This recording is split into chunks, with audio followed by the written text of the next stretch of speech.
अस्सलामुअलैकुम। मैं निशात अहमद आप तमाम साथियों का बहुत बहुत इस्तकबाल करता हूँ, खैर मक़दम करता हूँ, वेलकम करता हूँ आपके अपने ही यूट्यूब चैनल जीएस ऑनलाइन पर। आज का ये क्लास है ना, काफ़ी अहम है। अब देखिए, सीडीपी का एक बहुत ही बेस्ट साथियों चैप्टर है जिसको कहा जाता है सी और सीई।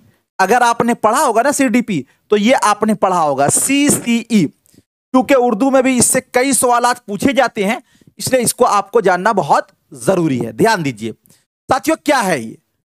इसको उर्दू में बोलते हैं मुसलसल और जामे अंदाजा कद्र। क्या बोलते हैं? मुसलसल और ये भी अंदाजा कद्र का ही एक प्रकार है, और इसी को हिंदी में बोलते हैं सतत और व्यापक मूल्यांकन। देखिए, सतत का मतलब लगातार, उसी को बोलते हैं मुसलसल, और व्यापक का मतलब जिसका दायरा बहुत बड़ा हो, यानी वो जामे, और मूल्यांकन को अंदाजा कद्र बोलते हैं।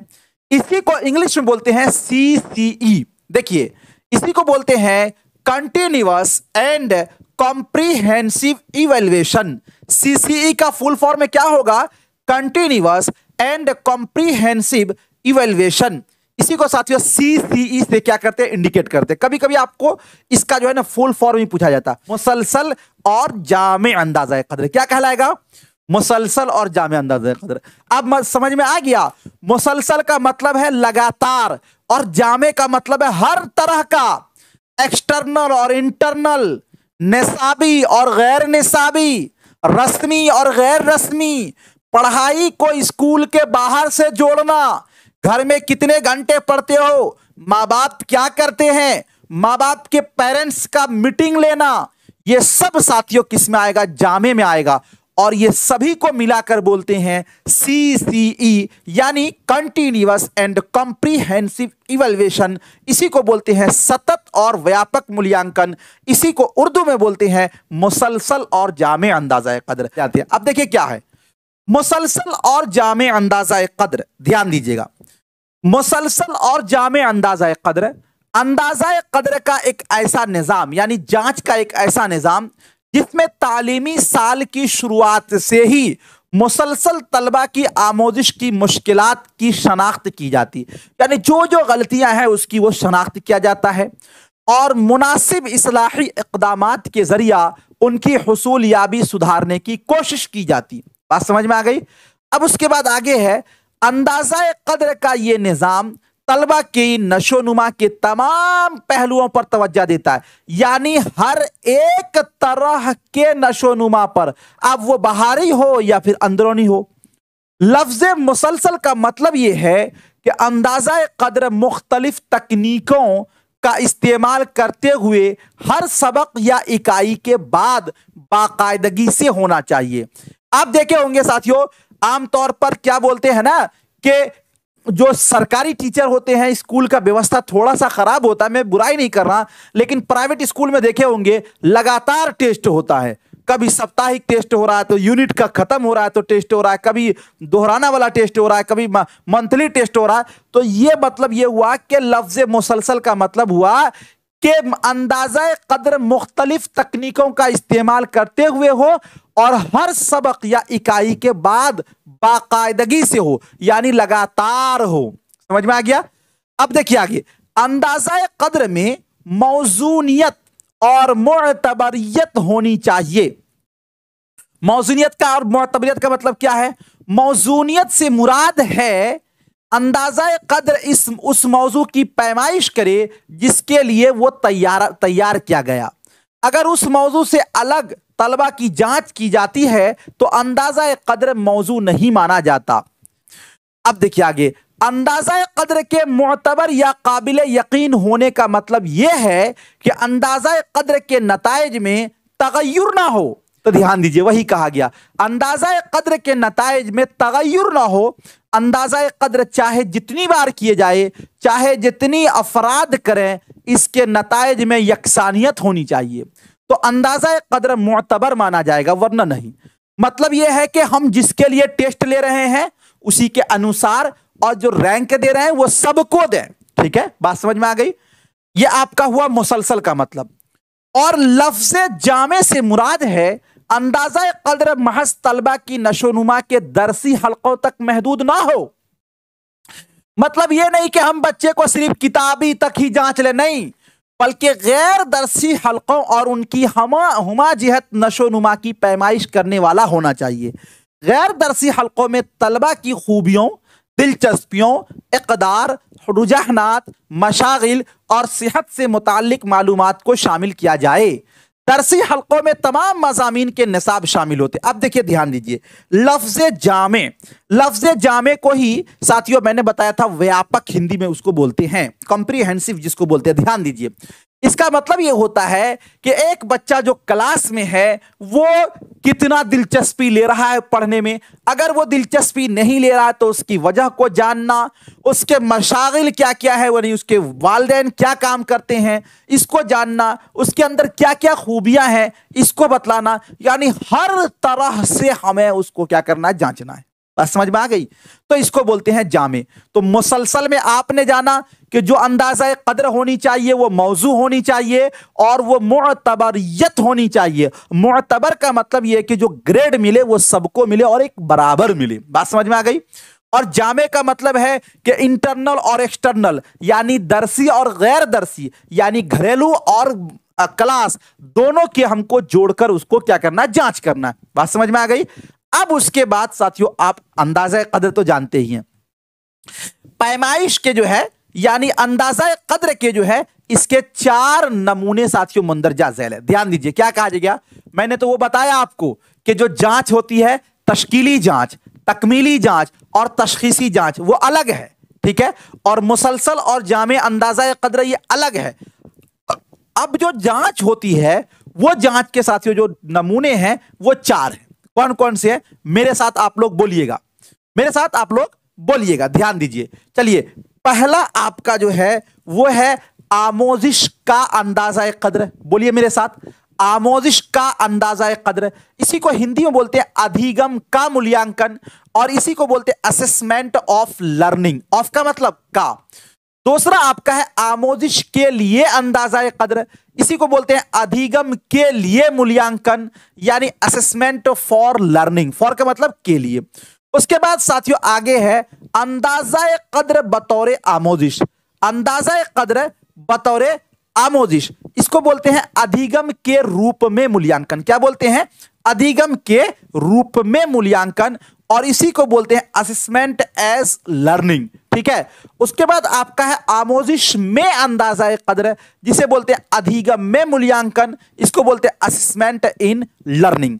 सिर्फ इतना सा याद रखिए, ऑफ, फॉर, एज, इन, ठीक है। अब देखिए एक एक चीज इसको आपको समझाऊंगा।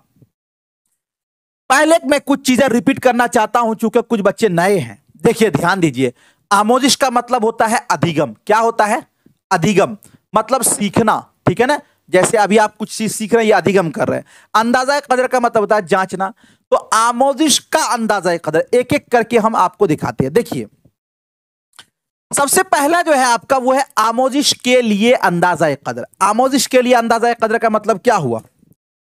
थोड़ा सा ध्यान दीजिए, लफ्ज पर गौर कीजिए।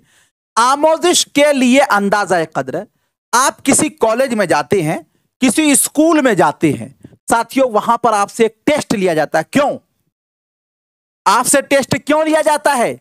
आप जो चीज सीखना चाह रहे हैं उसके लिए आपकी जांच की जा रही है। बात समझ रहे हैं? मतलब मान लीजिए कि किसी कोचिंग में या किसी संस्थान में आप जाते हैं, आपसे एक टेस्ट लिया जाता है कि आप कितना सीखे हैं।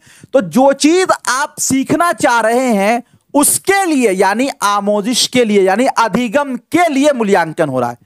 तो मतलब किसी पर दाखिला इम्तिहान आपका हुआ। अच्छा, आप जब वहां से साथियों फारिग हो जाइएगा, आपका एक सालाना इम्तिहान लिया जाता है। तो देखिए, एक आपका सालाना इम्तिहान और एक दाखिला इम्तिहान, इम्तिहान तो दोनों ही है लेकिन दोनों में फर्क है कि नहीं है? सालाना इम्तिहान जो होगा वो आपने कितना सीखा वो आपसे पूछा जाएगा, लेकिन एक आपका है कि अभी जो दाखिला इम्तिहान है वो आप जितना जो सीखना चाह रहे हैं उसके लिए आपसे टेस्ट लिया जा रहा है। बात समझ में आ गई? तो ध्यान दीजिए, आमोजिश के लिए अंदाज़ा क़द्र मतलब सीखने के लिए किया गया अंदाज़ा क़द्र को आमोजिश के लिए अंदाज़ा क़द्र कहा जाता है। इसमें तलबा का किरदार अहम होता है, मुअल्लिम का ताउन और रहनुमाई भी मतलूब होती है। मतलब इसमें तलबा ही मैन होते हैं, आपसे सवाल करेंगे टीचर, बस हो गया, बताना तो आपको है। साबका मालूमात, बच्चों की साबका मालूमात का जांचना पड़ता है, यानी आपने जो सीखा है पहले वो इसमें जांच होती है, किसके अंदर, आमोजिश के लिए अंदाजा कदर। देखिए आप ज्यादा कमेंट ना कीजिए, वरना ये इतना बारीक टॉपिक है ना, बस आप उलझ जाइएगा। बस आप सुनिए ध्यान से मेरी बात को, आप समझ में आ जाएगा, आपको कुछ बारी नहीं है। दाखिला इम्तिहान किस में आएगा, आमोजिश के अंदाजा कदर में आएगा। सलाहियत का जांचना, एक टीचर पढ़ाने जा रहा है, उसकी कोई जांच कर रहा है, ये भी आपका क्या होगा, आमोजिश के लिए अंदाजा कदर होगा। तदरीसी तरीका का इंतखाब, साथियों हमने क्या किया कि आपको कोई ऑफलाइन बैच खोला। ऑफलाइन में क्या हुआ कि कुछ टीचर आए पढ़ाने के लिए, मैंने उनको डेमो क्लास, तो डेमो क्लास जो लिया जाएगा वो क्या होता है, वो आमोजिश के लिए अंदाजा कदर होता है। यानी जो चीज आपने सीखा है, कितने अच्छे ढंग से सीखे हैं, उसको जांचना, तो ये आपका होगा आमोजिश के लिए अंदाजा कदर। बात समझ में आ गई।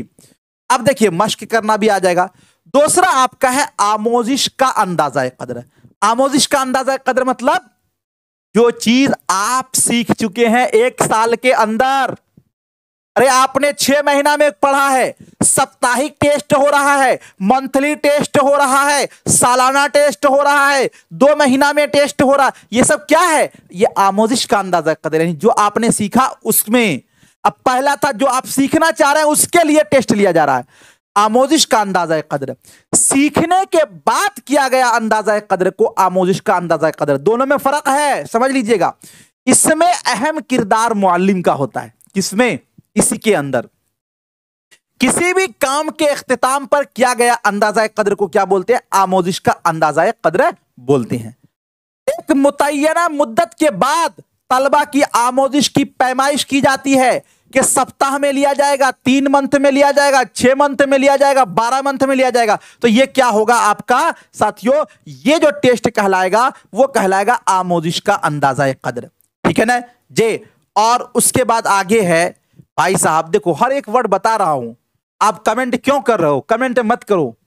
मैं देखिए, मैं 0 लेवल भी आप जानते हैं ना, उसको भी मैंने पास करवाया है। बस आप चाहिएगा कि एक बार में ही हम सारी चीज को सीख कर ही आगे बढ़ेंगे, ऐसा नहीं होगा। अगर आप नहीं समझ पा रहे हैं दोबारा देखिएगा, पहले मेरे लेक्चर को पूरा सुन तो लीजिए। मैं बहुत तैयारी से आता हूं, इसलिए मैं कहता हूं बार बार आप सुनिए। आप चाहिएगा कि 100% अगर हमको कुछ नहीं आता उर्दू, हम जब तक इस टॉपिक को सीखेंगे नहीं तब तक सर को आगे नहीं बढ़ने देंगे, तो इस तरह नहीं होगा। आपको पहले एक बार देखना होगा, दोबारा देखिए, तिवारा देखिए, चौथा बार देखिए, फिर जो पीडीएफ भेजूंगा उसको पढ़िए, तब होगा। बात समझ में आ रही है कि पढ़ाई इतना आसान थोड़ी है। चलिए, आमोजिश का अंदाजा कदर का मतलब हुआ एक मुतय्यना मुद्दत के बाद तलबा की आमोजिश की पैमाइश की जाती है। सालाना इम्तिहान इसी में आ जाएगा। तदरीसी अमल में आमोजिश की गलतियों की जानकारी। अंदाजा कदर ग्रेड और नंबर, मतलब मान लीजिए सालाना इम्तिहान या 6 माह या 3 महीना पे दे दिया जाता है, ग्रेड दिया जाता है ना, तो उसको साथियों क्या होता है, वो आपका आमोजिश का अंदाजा है। देखिए पहला था आमोजिश के लिए, आप जो सीखना चाह रहे हैं उसके लिए टेस्ट लिया गया।